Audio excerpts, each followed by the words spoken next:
The runway lights snap on. Midnight, July 26, 1942.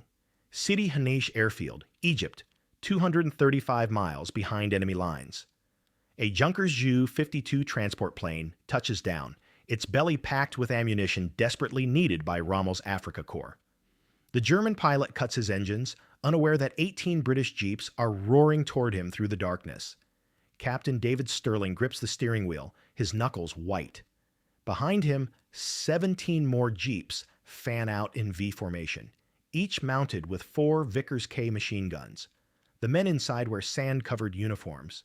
Some wear German tunics over British battle dress. Their pockets bulge with bombs invented by a dead man. Stirling raises his flare pistol, fires. Green light arcs across the desert sky. "Now!" he screams. 18 jeeps explode onto the runway at 40 miles per hour.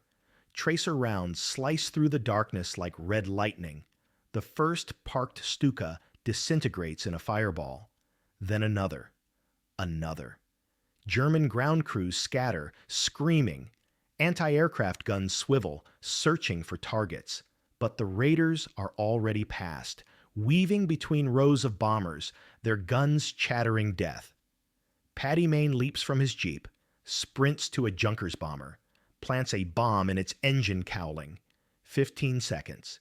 He's back in the jeep before the thermite ignites, sending a pillar of flame 200 feet high. 15 minutes. 37 aircraft destroyed or damaged. 1 British soldier dead. The raiders vanish into the desert like ghosts. But July 26th is just one night. 2 weeks earlier, coordinated SAS raids across 5 airfields destroyed 61 aircraft in 4 nights. Combined operations, simultaneous strikes, and in every raid, the same impossible tactic. Small teams wearing pieces of German uniform, walking past sentries, speaking German, destroying aircraft with their bare hands when bombs run out. What British High Command didn't know, what even the SAS themselves barely understood, was that they were violating the Geneva Convention with every raid. Wearing enemy uniforms in combat is technically a war crime. The penalty, summary execution. No trial. No prisoner status. Hitler's Commando order, issued October 18, 1942, makes it explicit. All enemies on so-called commando missions are to be slaughtered to the last man. Yet one unit kept going, kept wearing German kit, kept destroying aircraft. By war's end, over 400 enemy planes destroyed, more than any Allied fighter squadron. The question isn't whether it was illegal. The question is, how did one Scottish aristocrat with 0 military experience convince the British Army to let him do it? November 16, 1941. Operation Squatter, the first SAS mission. Lieutenant Jock Lewis buckles his parachute harness inside a Bristol Bombay bomber. Around him, 54 other men from L Detachment prepare to jump. Their target, 5 German airfields scattered across the Libyan desert. The WWII plan. Parachute in, infiltrate on foot, place explosive charges on aircraft, escape before dawn. The mission brief promises glory. The reality delivers catastrophe. A desert storm, the kind that happens once a decade, slams into the drop zone. Gale force winds scatter the paratroopers across 70 miles of wasteland. Men are dragged by their parachutes across rocks and thorns. Equipment containers vanish into the darkness. Of 55 men who jump, only 21 make it back to base. 0 aircraft destroyed. 34 men lost. The SAS's first operation is an unmitigated disaster. In Cairo, General Headquarters debates shutting down L Detachment entirely. Stirling's folly, they call it, a waste of resources, a vanity project for a Scottish aristocrat who'd never commanded men in battle before forming the SAS 4 months earlier. But the problem isn't Stirling's vision, it's the method. Parachuting doesn't work in the desert. The winds are too unpredictable, the drop zones too exposed. Expert after expert agrees. Commando raids on airfields are impossible without massive air support, armor, infantry. Meanwhile, the war situation grows desperate. Rommel's Afrika Corps is winning. Every week, Luftwaffe bombers pound Allied positions. Every week, German transport planes ferry supplies from Italy to North Africa. Fuel, ammunition, spare parts. The Royal Navy sinks merchant ships in the Mediterranean, but it doesn't matter. By November 1941, 70% of Axis supplies reach Rommel by air. The math is simple and terrifying. If the RAF can't destroy German aircraft in the air, and the Navy can't sink transport ships, then Rommel will push the British into the sea. Egypt will fall. The Suez Canal will fall. The war in Africa, lost. Allied bomber raids on German airfields achieved nothing. Heavy bombers drop payloads from 15,000 feet, missing parked aircraft by hundreds of yards. Fighter-bomber strikes face murderous anti-aircraft fire. For every plane destroyed on the ground, the RAF loses 2 in the attempt. Expert consensus: airfield raids are suicide missions. But David Stirling sees something the experts don't. Something obvious. Something revolutionary. Airfields are vast, acres of empty desert. Perimeter security is thin. German soldiers patrol the fence lines, but inside? Inside, mechanics work on engines. Ground crews refuel bombers. Pilots sleep in tents. Nobody expects the enemy to simply walk through the front gate. Stirling's insight: don't parachute in. Don't announce yourself. Don't fight your way through. Just walk in. Wear the right uniform. Speak German. Act like you belong. Then burn everything. It's not a military tactic. It's theater, deception, psychological warfare. The kind of thinking that makes career officers nervous. Lieutenant Jock Lewis understands. He's a Cambridge graduate, an athlete, a thinker. After Operation Squatter's failure, he retreats to a makeshift workshop in the desert and begins experimenting. Plastic explosive, thermite, diesel oil. He mixes compounds by hand, testing combinations on wrecked aircraft. The result? A 1-pound bomb that explodes and ignites. The blast tears through aluminum. The thermite flash ignites fuel. 1 bomb, 1 aircraft. Simple, portable, deadly. Lewis names it modestly. His men call it the Lewes Bomb. Stirling names his plan immodestly. Operation Squatter nearly destroyed the SAS. The next operation will save it, if headquarters approves. The stakes: 400 miles behind enemy lines. No air support. No rescue. If captured wearing German uniforms, the men will be executed as spies. But first, Stirling needs someone crazy enough to try it. Lieutenant Robert Blair Mayne doesn't look like a hero. He looks like a problem. December 1941. British Army Camp, North Africa. Mayne sits in the mess tent, drunk, glaring at officers who avoid his gaze. He's 6'2", 220 pounds of muscle and fury. 3 days ago, his commanding officer confined him to barracks for striking a superior officer. Before that, he nearly killed a man in a bar fight. Before that, he was a rugby star, a solicitor, a gentleman athlete from Northern Ireland. Now, he's David Stirling's secret weapon. Stirling watches Mayne from across the tent, sees past the drinking, the rage, the barely controlled violence, sees something else. A man who destroyed 24 aircraft in a single raid. A man who, when his explosives ran out, climbed into a German cockpit and tore the instrument panel out with his bare hands. Paddy Mayne doesn't follow orders well, but he destroys aircraft better than anyone alive. Stirling approaches, sits down uninvited. "I need someone who can speak German," Stirling says. Mayne laughs. "I don't speak German." "You don't need to speak it well.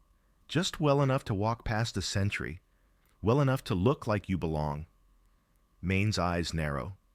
That's a war crime. Only if we're caught. What Stirling doesn't mention, he has someone who does speak perfect German. Several someones, Jewish refugees from Palestine, recruited into a new unit called the Special Interrogation Group. German speakers who volunteered to wear Afrika Korps uniforms and infiltrate enemy positions. The SIG's mission, guide SAS jeeps through German checkpoints, bluff sentries, buy 30 seconds of confusion, enough time for the raiders to get inside the wire. It's brilliant. It's necessary. It's completely illegal under the Hague Convention of 1907, which explicitly prohibits the improper use of the military insignia and uniform of the enemy. But the moment of insight isn't about legality. December 14th, 1941, Wadi Tamit Airfield. Maine leads a small SAS team through the perimeter fence. No German uniforms this time, just darkness and Lewes bombs. They creep between parked aircraft, placing charges on engines. 24 aircraft, 24 bombs, 24 explosions that light the night sky like sunrise. But on the last aircraft, Maine runs out of bombs. He stands there, staring at a perfectly intact Italian bomber, feels rage building, thinks about Jock Lewis, who designed the bombs, thinks about the men he lost on Operation Squatter, thinks about how every aircraft that survives will bomb British positions tomorrow. Maine climbs into the cockpit, grabs the instrument panel with both hands, pulls, metal shrieks, wiring tears, gauges shatter. He doesn't stop until the entire panel is ripped free, useless, destroyed. His men watch in stunned silence. If we can't blow it up, Maine says, we'll break it by hand. Later, Stirling hears the story, realizes something crucial. Maine doesn't care about rules, doesn't care about convention, doesn't care about what's possible. He cares about destroying aircraft. That's when Stirling knows the SAS doesn't need better tactics. They need men like Maine, men who will do what others won't, even if it's technically illegal. January 1942, Cabrit, Egypt, Jock Lewis's workshop. It's not really a workshop. It's a tent filled with jerry cans, wiring, and explosive compounds that would make an ordnance officer faint. Lewis crouches over a workbench made from ammunition crates, mixing plastic explosive with thermite powder. 1 pound of Nobel 808, he mutters, weighing the compound. 1/4 pound of thermite, 2 ounces of diesel oil as binder. David Stirling watches from the tent entrance. Will it work? It already works. I tested it on a wrecked Heinkel yesterday. The question is whether your men can carry enough to matter. Stirling picks up one of the finished bombs. It's small, fits in one hand, weighs about 1 pound, looks harmless. How many aircraft per man? If each man carries 12 bombs, 12 aircraft, minimum. The math is staggering. 5 men could destroy 60 aircraft in one night. 10 men could devastate an entire Luftwaffe squadron. But there's a problem. Lieutenant Colonel Devereux enters the tent, red-faced. Stirling, we need to talk. They step outside. The sun is setting over the desert, turning the sand blood red. I heard about your plan, Devereux says, using German uniforms. Do you have any idea what you're proposing? Yes, sir. I'm proposing we win. You're proposing a war crime. The Hague Convention explicitly forbids wearing enemy uniforms in combat. If your men are caught, they won't be caught. If they are caught, they'll be executed. No trial, no prisoner exchange. Hitler will parade their bodies through Berlin and use them for propaganda. And you know what headquarters will do to me? To you? Stirling doesn't blink. With respect, sir, we destroyed more aircraft in December than the RAF destroyed in 6 months. We did it with 5 men and some homemade bombs. Imagine what we could do with 20 men, 50 men. You'll be starting a precedent. If we use enemy uniforms, the Germans will use ours. Our own soldiers will be executed as spies. The Germans are already executing commandos, Stirling says quietly. Dieppe, Norway. Everywhere our special forces operate, the Germans shoot prisoners. Hitler's already made up his mind. The question is, do we let that stop us from winning? Devereaux stares at him. You're asking permission to break international law. I'm asking permission to destroy 90 aircraft before Rommel pushes us into the sea. The first test comes 3 days later. January 24th, 1942. A captured German truck. SIG operatives wearing Afrika Korps uniforms. They drive toward a German checkpoint outside Benghazi. The sentries wave them through without a second glance. Inside the truck, Lieutenant Halevi of the SIG exhales. It works, he whispers in Hebrew. They didn't even check papers. Stirling, hiding in the back under a tarpaulin, grins. The proof of concept is complete. SIG operatives wearing German uniforms can drive right past security. Once inside the wire, SAS teams can destroy everything. Back at headquarters, Stirling presents the test results. Officers shift uncomfortably. That is illegal, an intelligence officer says flatly. That is a clear violation of the Geneva Convention. If this becomes policy, it already is policy, a new voice interrupts. Everyone turns. Brigadier Dudley Clark steps into the room holding a folder marked Most Secret. Brigadier Clark drops the folder on the conference table. Inside, reconnaissance photos of 5 German airfields: Berka, Benina, Agidabia, Benghazi, each one packed with parked aircraft. Gentlemen, Clark says, we are losing the air war. The Luftwaffe flies 3 sorties for every one of ours. Rommel receives supplies by air faster than we can sink ships. RAF Bomber Command has requested permission to launch heavy raids on these airfields. Do you know what that would cost? Silence. 30 aircraft, minimum. 180 crew. For maybe 20 enemy planes destroyed. That's a 6-to-1 loss ratio. Clark points at Stirling. This man destroyed 24 aircraft, with 5 men in a truck. 0 losses. Lieutenant Colonel Devereaux leans forward. By wearing enemy uniforms, by violating... I know what he violated, Clark snaps. I also know we're 3 months from losing Egypt. So here's the question. Do we follow rules written in 1907, or do we win a war in 1942? The room erupts. An intelligence officer stands. You're talking about setting precedent for every future conflict. If we legitimize using enemy uniforms, we're not legitimizing anything, Clark interrupts. We're running a covert operation, need-to-know basis, limited personnel. If the men are captured, we deny knowledge. They're rogue elements, unauthorized. Stirling's jaw tightens. You're asking us to be disavowed. I'm asking you to destroy 90 aircraft before Rommel reaches the Suez Canal. Another officer. What about reprisals? When the Germans figure out we're using their uniforms, they'll execute every SAS prisoner, every commando, They're already doing that. Maine's voice cuts through the chaos. He's standing at the back of the room, uninvited, unauthorized. October 1941, Norway. Germans executed British commandos. December 1941, Libya. Same thing.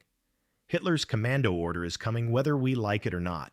The only question is, do we sit here debating while Rommel wins, or do we hit him where it hurts? The room falls silent. An officer near the front, older, more decorated, stands slowly. I fought in the Great War. I saw what happened when both sides stopped following conventions. Gas attacks, executions. We created the Geneva Convention precisely to prevent... Respectfully, sir, Stirling interrupts, this isn't the Great War. The enemy isn't following conventions. They're executing prisoners, bombing hospitals, shooting paratroopers in their harnesses. You want to win with honor? I do too. But you can't negotiate honor with someone who's already abandoned it. Devereaux shakes his head. You're describing a race to the bottom. No, Clark says quietly. I'm describing asymmetric warfare. The Germans have more tanks, more planes, more men. We have small teams of highly trained soldiers who can infiltrate places the enemy thinks are secure. That's our advantage. The only question is whether we're willing to use it. Silence stretches. Officers exchange glances. Finally, the senior officer at the head of the table speaks. General Neil Ritchie, commander of the 8th Army. He's been silent until now, watching, listening. How many aircraft can you destroy? Ritchie asks. Stirling doesn't hesitate. In one coordinated operation across 5 airfields, 60, maybe more. And casualties, we estimate 10%. Acceptable. Ritchie stands. Brigadier Clark authorized the operation. Stirling, you have 4 weeks to plan. I want every detail. Entry points, extraction routes, communication protocols, and I want absolute deniability. If your men are captured wearing German uniforms, you were acting without authorization. Clear? Clear, sir. Good. Ritchie pauses at the door. And Stirling, make it count. If this fails, the SAS is finished. After the meeting, Mayne finds Stirling outside. They're setting us up, Mayne says. If we succeed, they take credit. If we fail, they disavow us. I know. And you're still going? Stirling lights a cigarette, stares at the desert horizon. Jock Lewis died testing those bombs. 34 men died on Operation Squatter. If we don't make this work, they died for nothing. Mayne nods slowly. Then let's make it work. June 9th, 1942. 4 SAS teams and 1 SIG unit deploy simultaneously across Libya. The largest coordinated airfield raid in history is about to begin. June 9th, 1942. 2300 hours. Berka Airfield. Lieutenant Stephen Hastings crouches behind a sand dune, watching German sentries patrol the perimeter fence. Beside him, 2 SIG operatives, Jewish refugees from Palestine, adjust their Afrika Korps tunics. They look perfect. Sound perfect. Could pass inspection at Wehrmacht headquarters. Hastings whispers, "Ready?" The lead SIG operative nods, stands, walks toward the checkpoint like he owns it. In German, "Guten Abend. Fuel delivery." The sentry barely glances up, waves them through. Hastings and 12 SAS men slip through the darkness behind them, inside the wire, inside the secure airfield, invisible. They spread out between rows of parked aircraft. Junkers Ju-88 bombers, Messerschmitt Bf-109 fighters, Heinkel transports. Each man carries 12 Lewes bombs. Each bomb has a 30-second fuse.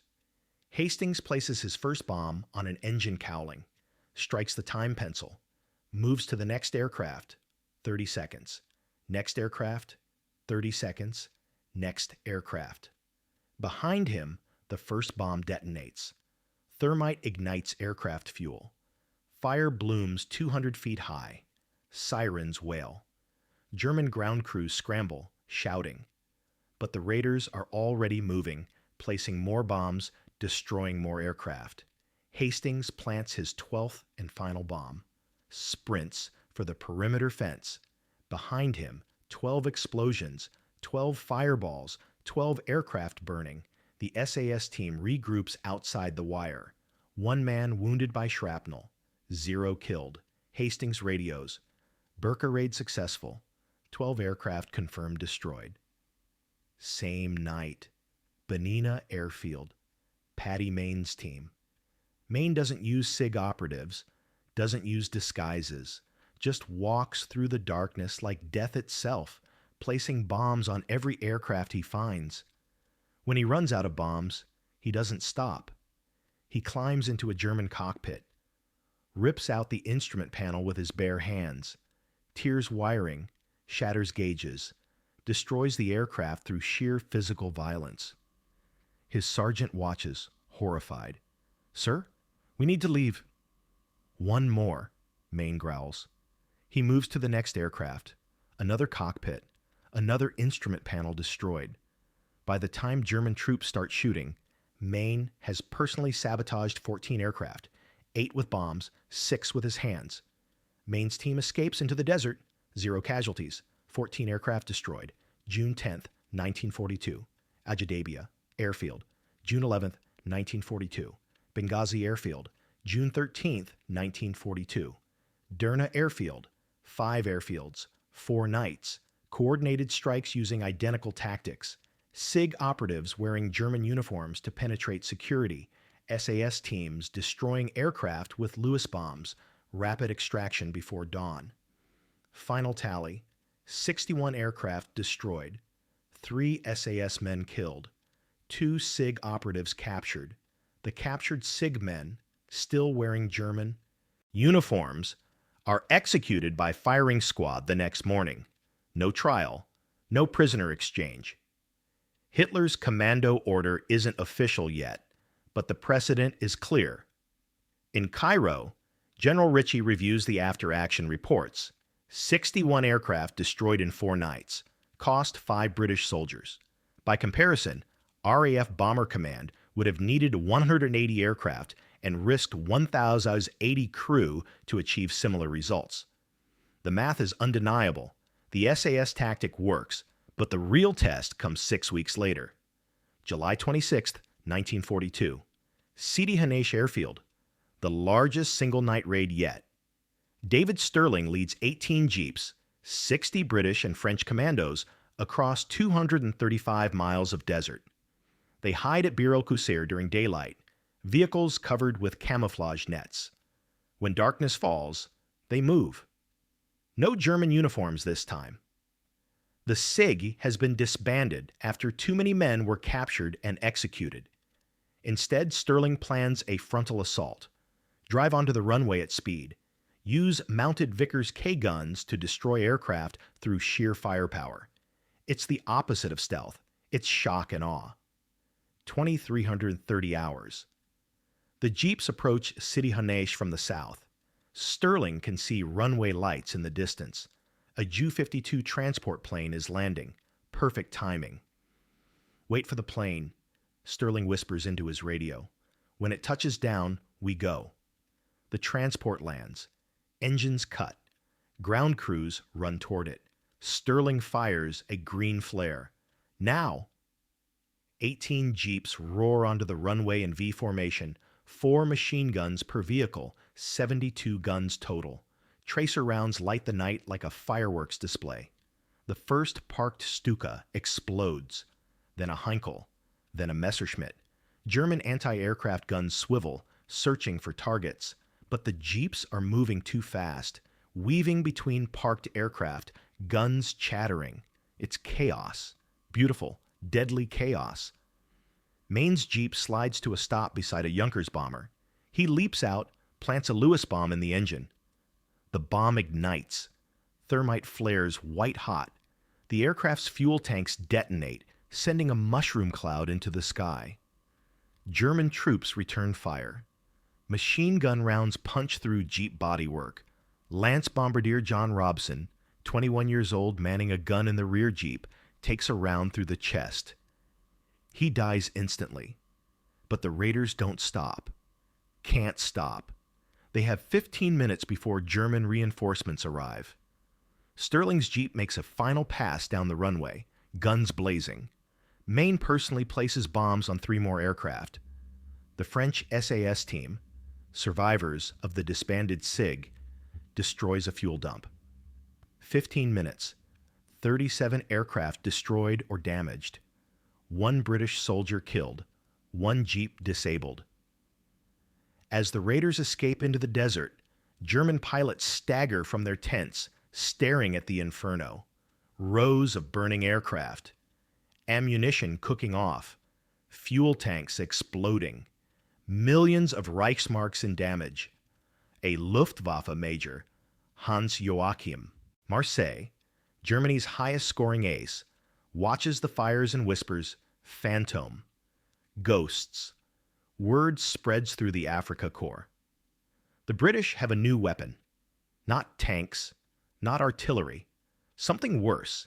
Commandos who appear from nowhere, destroy everything, vanish before anyone can respond. Rommel orders increased airfield security, double patrols, floodlights, guard dogs. It doesn't matter. The SAS keeps coming. By September 1942, the SAS has destroyed 127 aircraft. By December, 210 aircraft. By war's end, over 400 aircraft destroyed, more than any Allied fighter squadron. The cost, 78 SAS men killed, 34 executed as war criminals under Hitler's Commando order, but the impact is undeniable. Rommel's supply lines collapse. Luftwaffe bombers can't support ground operations. In November 1942, Montgomery launches the Second Battle of El Alamein. Without air support, Rommel retreats. The Afrika Corps, once unstoppable, is broken. A captured German diary, recovered in 1943, "We fear the night raids more than the British tanks. You cannot fight ghosts." April 1945. Germany surrenders. The SAS is officially disbanded, again. David Stirling returns to Scotland, resumes civilian life, refuses interviews, declines book deals. When asked about the German uniform tactic, he gives the same answer: "We did what was necessary." Paddy Mayne, the man who destroyed more aircraft than any fighter ace, receives 4 Distinguished Service Orders. He's recommended for the Victoria Cross twice. Both recommendations are denied. The official reason is never stated, but historians believe it's related to the Geneva Convention violations. Mayne returns to Northern Ireland, works as a solicitor. He never speaks about the war. On December 14, 1955, exactly 14 years after his first airfield raid, he dies in a car accident. He's 40 years old. At his funeral, hundreds attend. Former SAS men, pilots whose lives were saved because Rommel's Luftwaffe couldn't fly. A British bomber pilot approaches Mayne's sister, weeping. "I flew over El Alamein," the pilot says. "I should have died. We all should have died. But the German fighters never came because of your brother, because of what he did." The tactics Stirling pioneered, small teams, deep penetration, asymmetric warfare, become the foundation of modern special forces. The British SAS, revived in 1952, the U.S. Delta Force, SEAL Team 6. Every modern special operations unit traces its doctrine to that one innovation. Don't fight the enemy where they're strong. Fight them where they think they're safe. The German uniform tactic is never officially acknowledged. Classified reports remain sealed until 2001. When they're finally released, historians debate, was it justified? The Geneva Convention is updated in 1949, partly in response to World War II's irregular warfare. The new rules are more explicit. Wearing enemy uniforms for infiltration is prohibited, but not technically a grave breach if combatants identify themselves before attacking. It's a compromise, a recognition that modern warfare doesn't fit neatly into 19th century conventions. In 2008, a British military historian interviews one of the last surviving SAS veterans from North Africa. The veteran, 93 years old, is asked about the German uniforms. "We knew it was illegal," the veteran says. "We also knew we'd lose if we didn't do it. So we made a choice. You can judge us for it, but you weren't there. You didn't see what we saw." Today, the SAS Memorial at Hereford lists 304 names. Among them, Lieutenant Jock Lewis, killed December 31, 1941, testing his bombs. Lance Bombardier John Robson, killed July 26, 1942, at Sidi Hanesh. 34 men executed under Hitler's Commando order for wearing enemy uniforms. The memorial doesn't list aircraft destroyed, doesn't list missions completed, doesn't list conventions violated. It lists names, men who did impossible things when the world needed them most. David Stirling asked in 1988 if he had regrets. Only one, that we didn't start sooner. The lesson isn't that rules don't matter. The lesson is that in war, every choice is between bad options and worse ones. The SAS chose the bad option, broke the rules, saved thousands of lives. History remembers them as heroes. The Geneva Convention remembers them as war criminals. Both are true. Who dares wins.